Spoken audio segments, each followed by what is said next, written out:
नमस्कार, मैं केशव चंद्र शर्मा और commerce classes with Sharma ji में आपका स्वागत है। जैसा कि हम लोग देख रहे थे, अकाउंटिंग का टॉपिक देख रहे हैं हम लोग स्टेप बाय स्टेप। तो आज का हम लोग जो टॉपिक देखेंगे वो है दोहरा लेखा प्रणाली, डबल एंट्री सिस्टम।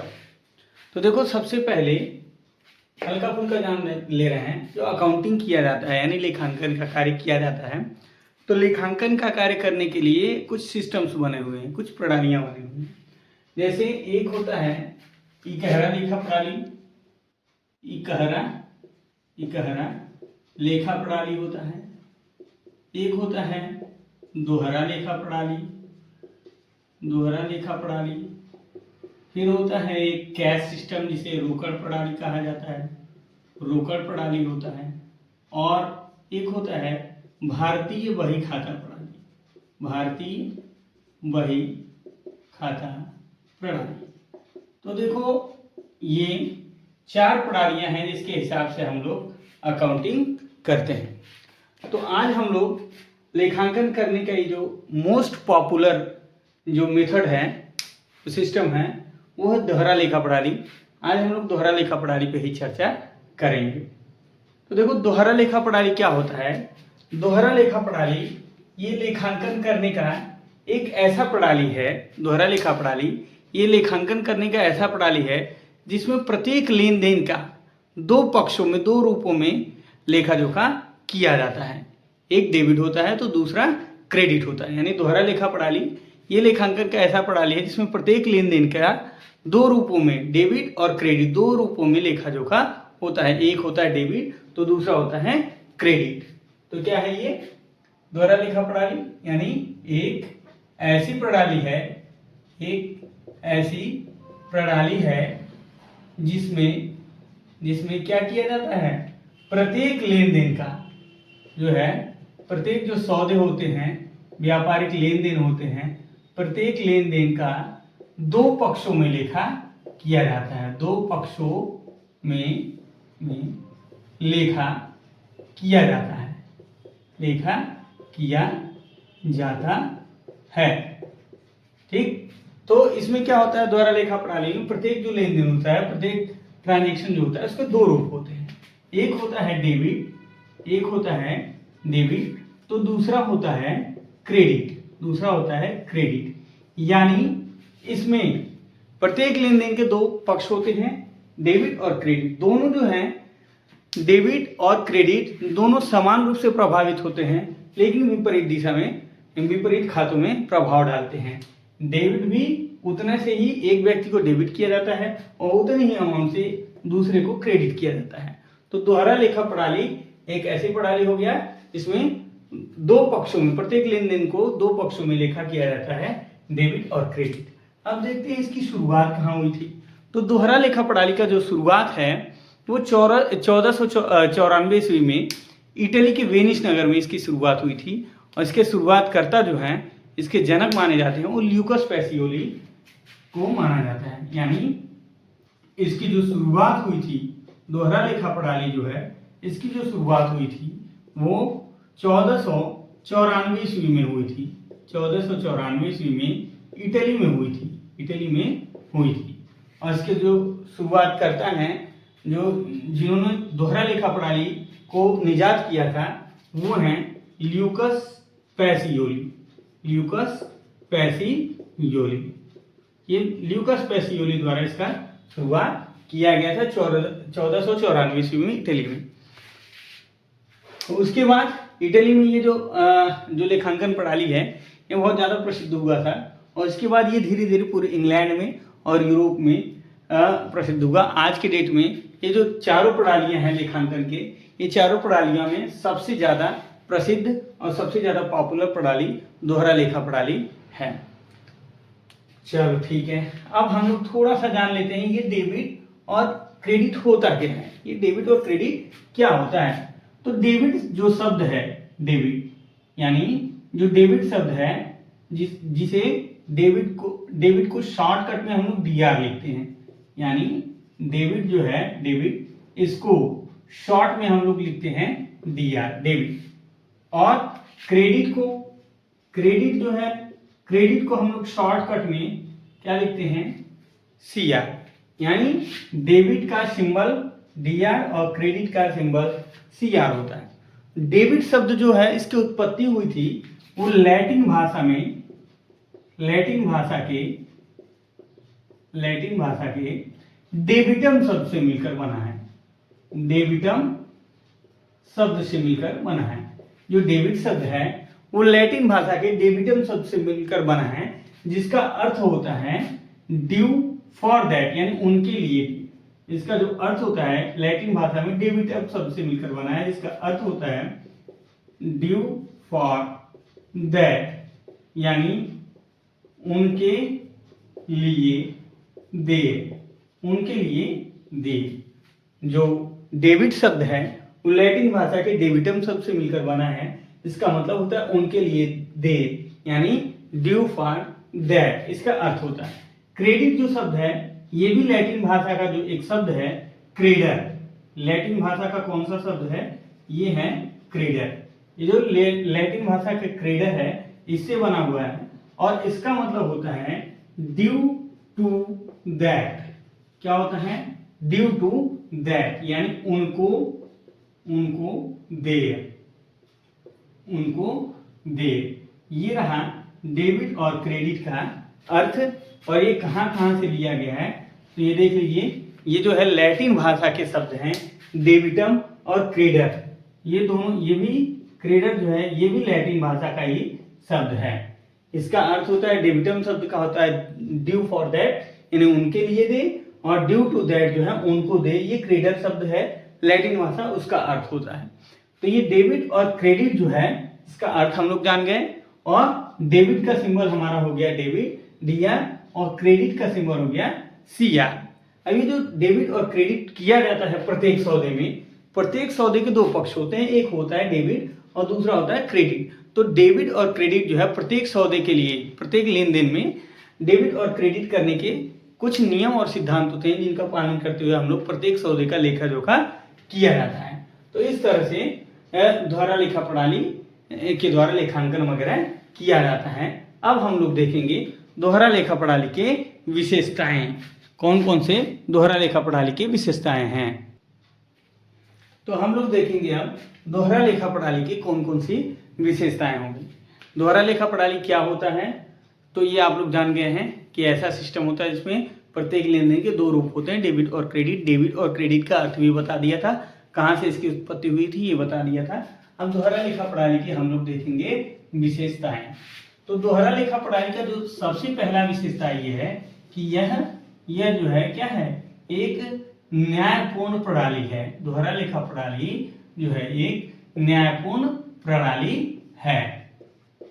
जैसा कि हम बताए हैं कि प्रत्येक लेन देन के दो पक्ष होते हैं, डेबिट और क्रेडिट, यानी इसमें प्रत्येक जो लेन देन है इसके दो रूप में लेखा किया जाता है। डेबिट भी किया जाता है और उसके ही बराबर क्रेडिट भी किया जाता है। अगर एक प्रत्येक लेन देन में अगर एक पक्ष डेबिट लिख दिए हैं और क्रेडिट ना लिखें तो ये उचित नहीं होगा। इसलिए जो है यह एक न्यायपूर्ण प्रणाली है। क्यों? क्योंकि इसमें क्या किया जाता है, दोनों रूपों का, इसमें दोनों रूपों का लेखा होता है। दोनों रूपों में क्या होता है, लेखा होता है। डेबिट भी होता है और उसी के बराबर क्रेडिट भी होता है। तो इसलिए दोहरा लेखा प्रणाली को एक न्यायपूर्ण प्रणाली भी कह सकते हैं। अगला जो विशेषताएं हैं जो है दोहरा लेखा प्रणाली का, कि इसमें वैयक्तिक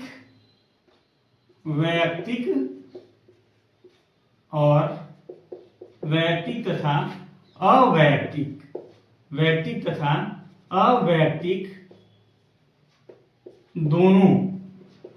दोनों पक्षों का लेखा किया जाता है। यानी दोहरा लेखा प्रणाली एक ऐसी प्रणाली है जिसमें प्रत्येक लेन देन के वैयक्तिक पक्ष, पर्सनल जो है पक्ष, उसका भी लेखा किया जाता है और अवैयक्तिक पक्ष का भी लेखा किया जाता है। यानी इसमें अगर कोई व्यक्ति है, जैसे राम है, श्याम है, इन सबों का तो लेखा किया ही जाता है। साथ ही साथ जैसे मशीन हो गया, फर्नीचर हो गया, इसी प्रकार के ये जो अवैयक्तिक पहलू हैं, जैसे वेतन हो गया, मजदूरी हो गया, ये जो है ये अवैयक्तिक, ये सब जो है अवैयक्तिक इम्पर्सनल पक्ष होते हैं, अवैयक्तिक पहलू हैं। तो जो दोहरा लेखा प्रणाली है इसमें प्रत्येक लेन देन में, जैसा कुछ लेन देन में ऐसा हो सकता है कि व्यक्ति व्यक्ति है, एक व्यक्ति ले रहा है दूसरा व्यक्ति दे रहा है, तो दोनों वैयक्तिक पहलू हो जाएंगे। कुछ लेन देन ऐसे होते हैं जिसमें हो सकता है एक वैयक्तिक पक्ष हो और दूसरा मतलब इम्पर्सनल, नॉन वैयक्तिक माने अवैयक्तिक, जैसे फर्नीचर, ये सब हो सकता है। कुछ ऐसे भी हो सकते हैं लेन देन जिसमें दोनों अवैयक्तिक पक्ष हो सकते हैं, यानी कैश दे के फर्नीचर या मशीन खरीद लिया, तो यहाँ मशीन और कैश दोनों अवैयक्तिक वो हो गए। यानी कहने का मतलब ये है कि दोहरा लेखा प्रणाली में वैयक्तिक पहलू और साथ ही साथ अवैयक्तिक पहलू दोनों का लेखा किया जाता है। ठीक है, इसीलिए ये वैज्ञानिक प्रणाली भी है। अगला जो इसकी विशेषता है वो निश्चित नियम होता है, यानी निश्चित नियम। जो दोहरा लेखा प्रणाली है इसमें चूंकि हम लोग प्रत्येक लेन देन का लेखा किया जाता है, तो इसमें जो भी लेखा किया जाता है उसके लिए कुछ निश्चित नियम और सिद्धांत होते हैं। तो कुछ निश्चित नियम और सिद्धांतों के आधार पर, नियम व सिद्धांतों के आधार पर लेखा किया जाता है, सिद्धांतों के आधार पर लेखा किया जाता है। यानी दोहरा लेखा प्रणाली के अनुसार हम लोग को लेखा करने के लिए कुछ निश्चित नियम और सिद्धांत हैं, उसी के आधार पर हमें लेखा करना होता है। ठीक है, ऐसे ही नहीं लेखा कर लेते हैं कि किसी को भी डेबिट कर दो, ऐसा नहीं। इसके लिए कुछ निश्चित नियम और सिद्धांत हैं, उसके आधार पर हम लोग लेखा करते हैं। और अगला जो है वो है अंकगणितीय शुद्धता का ज्ञान।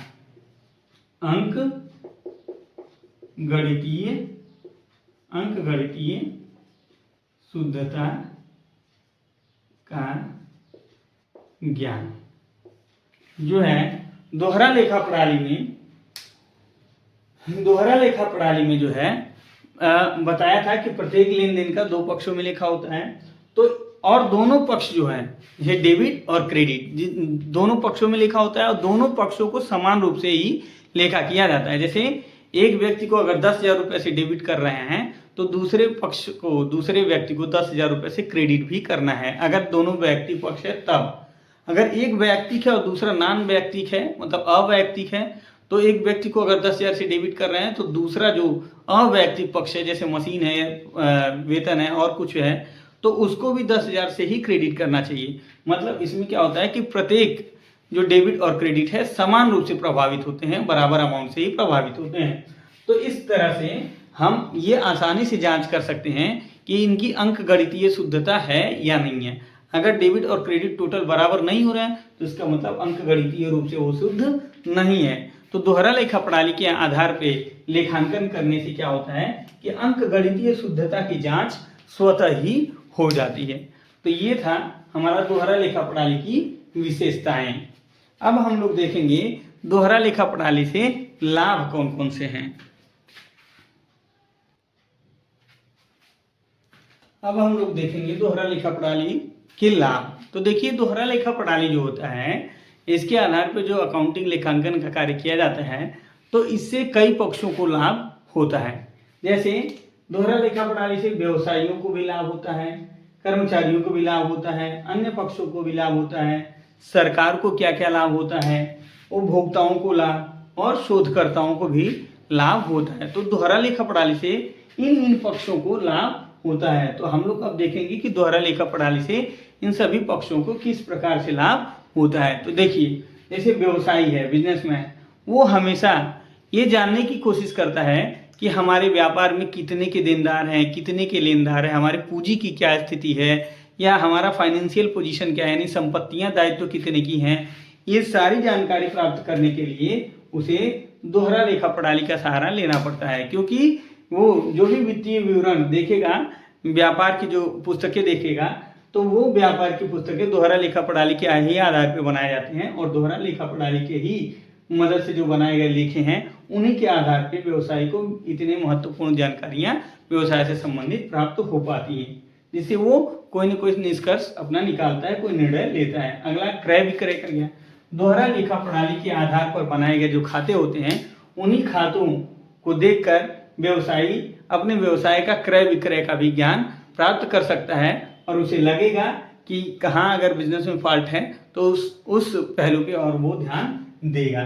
तुलनात्मक अध्ययन। दोहरा लेखा प्रणाली के अनुसार जो लेखे बनाए जाते हैं, खाते बनाए जाते हैं, वो प्रत्येक वर्ष किए जाते हैं। यानी प्रत्येक वर्ष जो है हम लोग दोहरा लेखा प्रणाली के आधार पर बुक्स ऑफ अकाउंट यानी पुस्तकें, लेखा पुस्तकें तैयार करते हैं। तो इसमें क्या किया जाता है, प्रति वर्ष दर वर्ष इस आधार पर हम लोग पुस्तकें तैयार करते हैं। तो दोहरा लेखा प्रणाली के आधार पर बनाए गए पुस्तकों के आधार पर जो व्यवसायी है वो इस वर्ष के पुस्तकों को गत वर्ष के पुस्तकों से तुलना करके वो अपना जो है निष्कर्ष या एक निर्णय तक पहुंच सकता है। यानी तुलनात्मक अध्ययन में ये सहायक होता है। अगला, विवादों का हल। दोहरा लेखा प्रणाली के आधार पर बनाए गए जो लेखा पुस्तकें होती हैं वो विवादों की स्थिति में अगर किसी पक्ष से, क्रेडिटर हो गया, डेटर हो गया, उपभोक्ता हो गया, सप्लायर हो गया, किसी भी पक्ष से अगर कोई भी विवाद की स्थिति होती है तो न्यायालय में वो जो लेखा पुस्तकें हैं दोहरा लेखा प्रणाली के अनुसार जो तैयार किए गए हैं वो न्यायालय में एक प्रमाण का कार्य करते हैं। तो इस तरह से व्यवसायी को लाभ प्राप्त हो जाता है उससे। अगला है कर निर्धारण में सहायक। बिजनेसमैन को प्रत्येक वर्ष अपने लाभ पे जो है टैक्स वगैरह देना पड़ता है। तो व्यवसायी जो है, व्यवसायी का कर निर्धारण जो है, टैक्स कैलकुलेशन जो है वो दोहरा लेखा प्रणाली के आधार पे लेखा पुस्तकें जो तैयार की गई हैं उन्हीं के द्वारा हम लोग जो है प्रॉफिट वगैरह देखकर और उसी प्रॉफिट के आधार पे जो है कर निर्धारण होता है। तो कर निर्धारण में भी सहायक होता है और ऋण लेने में भी सहायक। ऋण, अगर व्यवसायी को ऋण चाहिए बैंक से या अन्य कहीं से भी अगर वो ऋण लेना चाह रहा है तो जो ऋणदाता होते हैं वो दोहरा लेखा प्रणाली के अनुसार जो बनाए गए लेखे हैं उन लेखों को रीड करके, विश्लेषण करके तभी वो ऋण देता है व्यवसायी को, ताकि उसका रिस्क मिनिमम हो। क्योंकि हर व्यक्ति एक अच्छे व्यवसाय में ही अपना पैसा लगाना चाहता है, वरना उसका पैसा, उससे डर रहता है उसका पैसा डूब न जाए। तो ये दोहरा लेखा प्रणाली के अनुसार बनाए गए लेखा पुस्तकों की ही सहायता से ये सारी चीजें संभव है। अब हम लोग देखेंगे कर्मचारियों को कौन से लाभ होते हैं। ये तो हम लोग देख लिए व्यवसायियों को लाभ। अब कर्मचारियों को दोहरा लेखा प्रणाली से कौन कौन से लाभ होते हैं।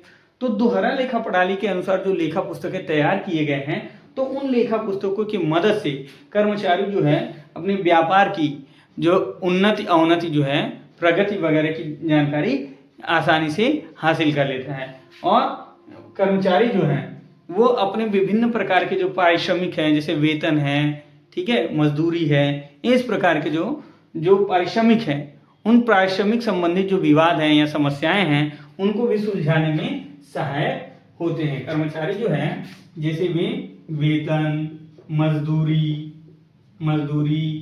बोनस या अन्य किसी भी प्रकार के जो है क्या पारिश्रमिक, उनसे संबंधित समस्याओं का जो समाधान कर्मचारी दोहरा लेखा प्रणाली के ही आधार पर करता है। अगला देखें हम लोग अन्य पक्ष। जैसे अन्य पक्ष को कौन कौन सा लाभ होता है। अन्य पक्षों में जैसे हो गए लेनदार हो गए, ऋणदाता हो गए, ये जो अन्य पक्ष हैं, देनदार हो गए, ऋणदाता हो गए, ये जो है हमारे व्यवसाय से जब भी डील करते हैं तो ये हमेशा ये देखना चाहते हैं कि हमारा पैसा, धन सुरक्षित हो। जैसा ये बताया है ऋण लेने में सहायक, वैसे ही तो लेनदार हमेशा, कोई भी सप्लायर चाहेगा एक अच्छे व्यवसाय, बिजनेस के साथ अपना डील करना है। ऐसे ही ऋणदाता भी हमेशा ये चाहता है कि एक अच्छे व्यवसाय को ही हम ऋण दें ताकि हमारा पैसा जो है डूबे ना, हमारा धन डूबे ना। तो अन्य पक्ष जो है इस प्रकार के कोई भी डिसीजन लेने के लिए वो दोहरा लेखा प्रणाली के आधार पर जो तैयार की गई पुस्तकें हैं उसी के आधार पर वो अपना निर्णय लेते हैं। अब सरकार को दोहरा लेखा प्रणाली से क्या क्या लाभ होता है। तो सरकार जो है इसे दोहरा लेखा प्रणाली के अनुसार जो बनाए गए लेखा पुस्तकें हैं उन लेखा पुस्तकों में से जब आर्थिक स्थिति, व्यापार की लाभ हानि, लाभ अर्जन क्षमता, आर्थिक स्थिति का ज्ञान जो है सरकार को दोहरा लेखा प्रणाली के ही आधार पर जो पुस्तकें हैं उनसे प्राप्त होता है। तो इस तरह से जो है सरकार व्यवसाय की प्रगति के साथ साथ व्यवसाय की व्यवसाय की प्रगति के साथ साथ देश की भी प्रगति का जानकारी रख सकता है, देश की प्रगति का ज्ञान प्राप्त कर सकता है दोहरा लेखा प्रणाली से। साथ ही साथ यदि सरकार को विभिन्न प्रकार के जो कर हैं, विभिन्न प्रकार के जो कर हैं, विभिन्न प्रकार के कर, तो कौन से कर लगाने हैं, कौन से कर नहीं लगाने हैं, इस प्रकार का जब निर्णय लेना होता है तो भी व्यवसाय सरकार जो है व्यवसाय की दोहरा लेखा प्रणाली के आधार पर ही विभिन्न करों को लगाने के लिए वो होता है।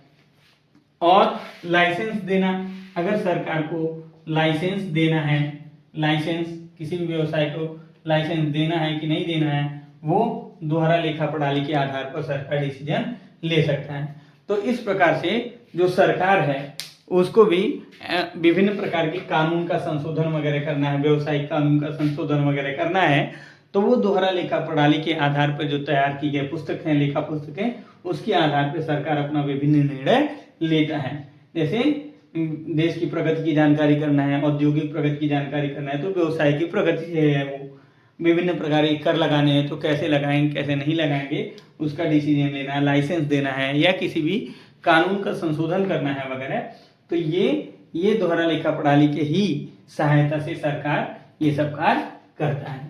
उपभोक्ताओं को देखो क्या क्या लाभ होते हैं और शोधकर्ताओं को, चूंकि दोहरा लेखा प्रणाली के आधार पर जो लेखे तैयार किए जाते हैं, इससे जो है व्यय वगैरह जो है इसका उचित लेखा हुआ रहता है, उचित लेखा हुआ रहता है। तो जिससे क्या होता है कि जो वस्तुएं हैं वो उचित मूल्य पर, वस्तुएं जो है ये उचित मूल्य पर जो है उपभोक्ता को प्राप्त हो पाती हैं। यानी उपभोक्ता जो है, उपभोक्ता को कोई भी वस्तु उचित मूल्य पर प्राप्त होता है। तो इसके लिए क्या आवश्यक है, इसके लिए आवश्यक है कि दोहरा लेखा प्रणाली के अनुसार अगर व्यवसाय में जो लेखा पुस्तकें तैयार किए गए हैं तो उन्हें क्या है, उसमें फालतू का खर्च वगैरह नहीं होता है। दोहरा लेखा प्रणाली में जो है व्यापार का संचालन और व्यय का लेखा वगैरह बहुत प्रॉपर तरीके से होता है, जिससे फालतू का खर्च नहीं होता है। और फालतू का खर्च नहीं होगा तो वस्तुएं जो है लागत कम आएंगी और वस्तुएं जो है वस्तुओं का कीमत कम होगा, तो जिससे उपभोक्ता को लाभ होगा ताकि वस्तुएं उचित मूल्य पर उन्हें प्राप्त हो सकें। शोधकर्ता, जो विभिन्न प्रकार के शोधकर्ता हैं, जो विद्यार्थी हैं, शोध के स्टूडेंट्स, वो जो वित्तीय आंकड़े हैं, जो वित्तीय आंकड़े वगैरह हैं, जिनके आधार पर वित्तीय आंकड़े जिनके आधार पर वो शोध करते हैं, तो व्यवसायिक और वित्तीय आंकड़े जो है दोहरा लेखा प्रणाली के आधार पर ही प्राप्त होते हैं। तो शोधकर्ता जो हैं ये भी दोहरा लेखा प्रणाली के आधार पर बनाए गए लेखा पुस्तकों से जो प्राप्त डेटा होते हैं, व्यवसायिक डेटा, वित्तीय डेटा, आंकड़े, वो जो है दोहरा लेखा प्रणाली के ही सहायता से वो प्राप्त करते हैं। तो शोधकर्ता भी अपने शोध कार्य के लिए उन्हें भी दोहरा लेखा प्रणाली की जरूरत पड़ती है। इसी के द्वारा जो लेखा पुस्तकें तैयार हुए हैं उसी के आधार पर वो अपना निर्णय या शोध का कार्य करते हैं। तो ये था दोहरा लेखा प्रणाली के लाभ। तो दोहरा लेखा प्रणाली से इन पक्षों को लाभ होता है। दोस्तों, अगर वीडियो समझ में आ रहा हो तो लाइक शेयर जरूर करिएगा और चैनल को सब्सक्राइब जरूर करिएगा ताकि ज़्यादा से ज़्यादा बच्चों का जो है कल्याण हो सके। तो अब हम लोग देखेंगे कि दोहरा लेखा प्रणाली के दोष या सीमाएं कौन कौन से हैं। अब हम लोग देखेंगे दोहरा लेखा प्रणाली के सीमाएं, यानी दोहरा लेखा प्रणाली में कौन कौन सी कमियां हैं, यानी उनकी लिमिटेशंस कौन कौन से हैं। तो देखो, सबसे पहले जो है दोहरा लेखा प्रणाली का कमी ये है कि यह एक खर्चीली प्रणाली है। दोहरा लेखा प्रणाली में चूंकि इसमें कुछ निश्चित नियम और सिद्धांत के आधार पर क्या लेखा पुस्तकें तैयार करते हैं और इसके अनुसार जब भी लेखा पुस्तकें हम बनाते हैं तो इसमें बहुत लंबी लंबी बड़ी बड़ी बहियां लेखा पुस्तकें बनानी होती है, रजिस्टर बहियां बनानी होती हैं, जिसके वजह से क्या होता है, यह प्रणाली एक खर्चीली प्रणाली हो जाती है। दूसरा, अशुद्धियों की संभावना। दोहरा लेखा प्रणाली के आधार पर जो लेखा जोखा करते हैं तो लेखा करने के बाद कभी कभी क्या होता है कि तलपट बनाने का मेन उद्देश्य होता है कि लेखा पुस्तकों की जांच करना कि सही है कि नहीं।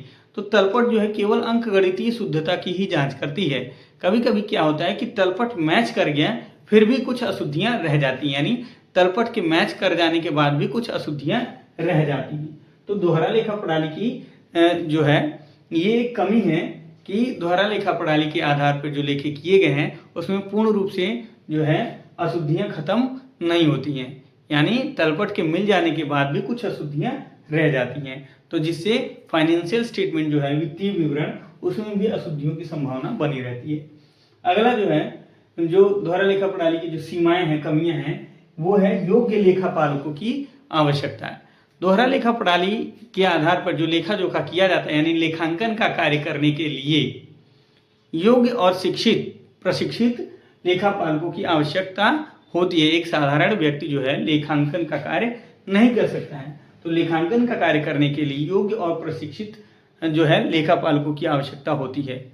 तो इसके लिए ये एक कमी है, चूंकि साधारण व्यक्ति नहीं कर सकता है, तो उसके लिए क्या करना पड़ता है, हमें ऐसे व्यक्ति को ढूंढना पड़ता है जो योग्य प्रशिक्षित है, टैलेंटेड है, योग्य है, जिसको जानकारी है नियमों और सिद्धांतों का, ऐसे व्यक्तियों को ढूंढना पड़ता है। यानी एक साधारण व्यक्ति अगर बुक्स ऑफ अकाउंट लेखा पुस्तकें तैयार करना चाहता है तो वो नहीं कर सकता है। अगला है समय और श्रम अधिक लगता है, क्योंकि इसमें अभी बताएं कि इसमें लंबी लंबी बहियां तैयार करनी पड़ती है और इसमें योग्य लेखापालकों की आवश्यकता भी होती है। तो और इसमें क्या होता है, निश्चित नियमों और सिद्धांतों के आधार पर लेखा पुस्तकें तैयार की जाती हैं। तो इसलिए जो है इसमें चूंकि लंबी लंबी रजिस्टर और विभिन्न प्रकार के खाते वगैरह बनाए जाते हैं, तो इसलिए इसमें क्या होता है, समय और श्रम दोनों ज्यादा लगता है, यानी सामान्य की अपेक्षा इसमें बहुत ज्यादा समय और श्रम की आवश्यकता पड़ती है, यानी ज्यादा समय और ज्यादा मेहनत लगता है दोहरा लेखा प्रणाली के आधार पर लेखा पुस्तकों को बनाने में। तो दोस्तों, अगर हमारे द्वारा पढ़ाया हुआ चीज़ अगर जो टॉपिक है समझ में आ रहा है तो इसे ज़्यादा से ज़्यादा शेयर करें, लाइक करें और जो हमारे चैनल को सब्सक्राइब करें ताकि ज़्यादा से ज़्यादा लोगों के पास हमारा वीडियो पहुंच सके।